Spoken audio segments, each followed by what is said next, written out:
عمران خان صاحب پاکستان کے وزیر اعظم نہیں رہے. وزیر اعظم عمران خان صاحب کے خلاف تحریک عدم اعتماد کامیاب ہو گئی ہے.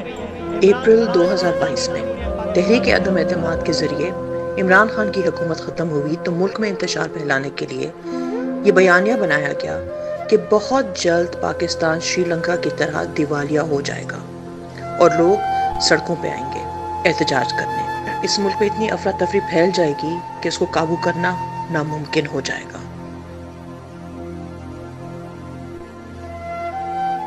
نکل گیا میں آپ کے لیے زیادہ خطرناک. یہ ناپاک ارادے تو پورے نہیں ہوئے. البتہ خیبر پختونخوا میں جہاں گزشتہ 11 برس سے تحریک انصاف کی حکومت ہے، اس صوبے کو شری لنکا سے کہیں بدتر انجام سے دوچار کر دیا گیا ہے. سوات میں ایک مقامی سیاح کو زندہ جلائے جانے کا واقعہ یوں ہی اچانک کسی افراتفری کے رد عمل کے نتیجے میں پیش نہیں آیا، بلکہ اس تباہی اور بربادی کا اہتمام بہت پہلے سے کیا جا رہا تھا. آپ نے فیصلہ کرنا ہے، آپ نے یا ادھر ہے یا ادھر ہے، نیوٹرل کوئی چیز نہیں. جانور نیوٹرل ہوتا ہے. ہر پاکستان کے شہر میں نکلوں گا، ان بے غیرتوں کے خلاف کھڑا کروں گا. آپ نے وہ سبق سکھانا ہے. لوگ ڈرے، لوگ ڈرے، لوگ ڈرے، لوگ ڈرے. تحریک انصاف کی طرف سے سیاسی مخالفین کو ڈرانے اور دھمکانے کے لیے سوچے سمجھے منصوبے کے تحت دہشت گردوں کو نہ صرف یہاں لا کر بسایا گیا بلکہ ان کی سہولت کاری کی گئی.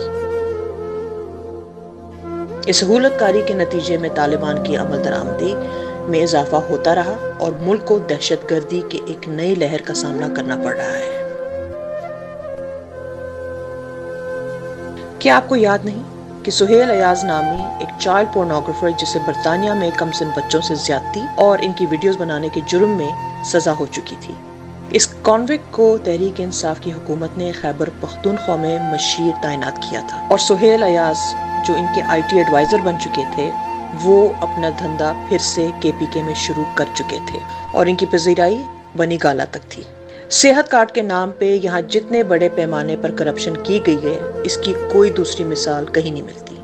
سونامی ٹری پروجیکٹ میں نرسریوں سے کس طرح چھوٹے پودے لیے گئے اور کس طرح اربوں کی کرپشن کی گئی اس کا بھی کوئی حساب کتاب آج تک نہیں ہے. اس صوبے میں پچھلے 10 سال سے نیب اور اینٹی کرپشن آفس بند ہیں. گزشتہ 11 سال کے دوران خیبر پختونخوا میں نہ تو کوئی نئے تعلیمی ادارے بنے، نہ ترقی ہوئی اور نہ کوئی نیا پروجیکٹ بنایا گیا.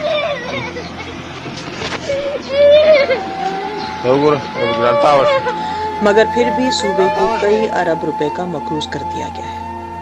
آج صورتحال یہ ہے کہ یونیورسٹیوں میں اساتذہ کو تنخواہ دینے کے لیے پیسے نہیں ہیں اور تماشا تو یہ ہے کہ ایک گنڈے بدماش جس پہ ایک 16 سال کی لڑکی کا ریپ کا الزام ہے جسے اس نے نیکڈ پریڈ کرایا تھا وہ آج اس صوبے کا وزیر اعلیٰ بن چکا ہے جو 9 مئی کے بعد چھپا ہوا تھا اور جس پہ سیورل ٹیررزم کیسز ہیں.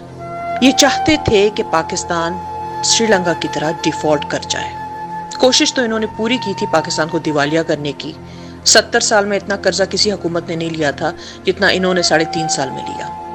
نہ کوئی پروجیکٹ، نہ کوئی ترقیاتی کام، صرف فوٹو شوٹس اور مفت ہیلی کاپٹر کے جھولے.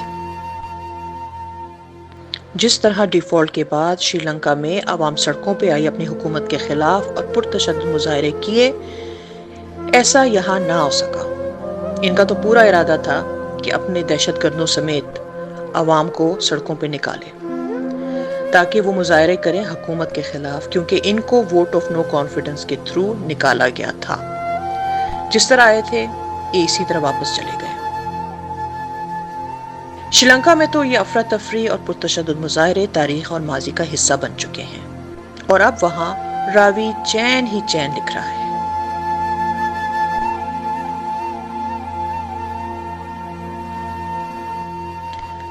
ابھی کچھ ہی عرصے پہلے زندگی میں شری لنکا جانے کا پہلی بار مجھے اتفاق ہوا. میں وہاں کی خوبصورتی، مقامی باشندوں کی مہمان نوازی، ان کی خوش اخلاقی دیکھ کر حیران ہو گئی. اتنے ہنسمکھ اور خوش اخلاق لوگ، اتنا برداشت، اتنی ہارمنی، اتنا سکون، چہروں پہ اتنا اطمینان. لگتا ہی نہیں کہ کچھ عرصے پہلے یہاں ڈیفالٹ ہو چکا تھا.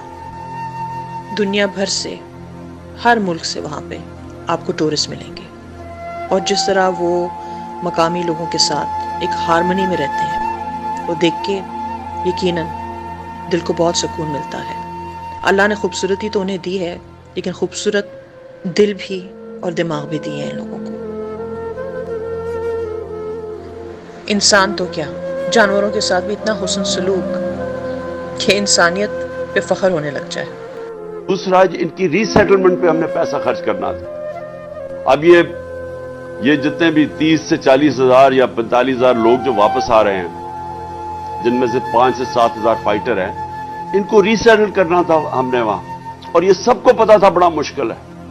ہمارے جو کے پی کے لوگ ہیں جو ملاکنڈ میں خاص طور پہ، انہوں نے بتایا ہمیں کہ وہاں ان کی دشمنیاں ہو گئی ہیں، وہاں کوئی قتل ہے، یہ جب واپس آئیں گے مشکلیں پڑیں گی، وہ سب پتا تھا۔ لیکن کیا کرتے ہیں، 30-40 ہزار لوگ تو کہیں نہیں، آپ ان کو افغانستان میں تو نہیں وہ رکھنا چاہتے تھے۔ یہ سب انہوں نے کچھ آنا دیکھ تو کر واپس ہی تھا۔ دل سے ایک خوف سی اٹھتی ہے کہ اس انتشاری ٹولے نے خیبر پختونخوا کو شری لنکا کی طرح دیوالیہ تو کر دیا تھا، مگر کاش یہ وہاں سے مثبت چیزیں بھی مستعار لے سکتے ہیں۔ وہاں ٹورزم کو فروغ دیا گیا ہے، وہاں کی انڈسٹری جو ان کے جیمز، ان کی پورسلین، ان کی سلک، ان کے کھانے، ان کی اسپائسز، ہر چیز اس ٹریڈ مارک ہے۔ ٹورزم کو فروغ دیا گیا ہے وہاں پہ، مگر یہاں خیبر پختونخوا میں ٹیررزم کو بڑھا دیا جا رہا ہے۔ Many Taliban groups actually want to talk to our government, for some peace, for some reconciliation, and we are in talks with some of the groups. What we hope is that this The TTP, are you in talks with the TTP? with some of them, yes. You see, there are different groups which form the TTP. Yes, so we are in talks with some of them. On surrendering or Yes, on a reconciliation process. Is the Afghan Taliban helping you in this process? In the sense that the talks are taking place in Afghanistan. In that sense, yes.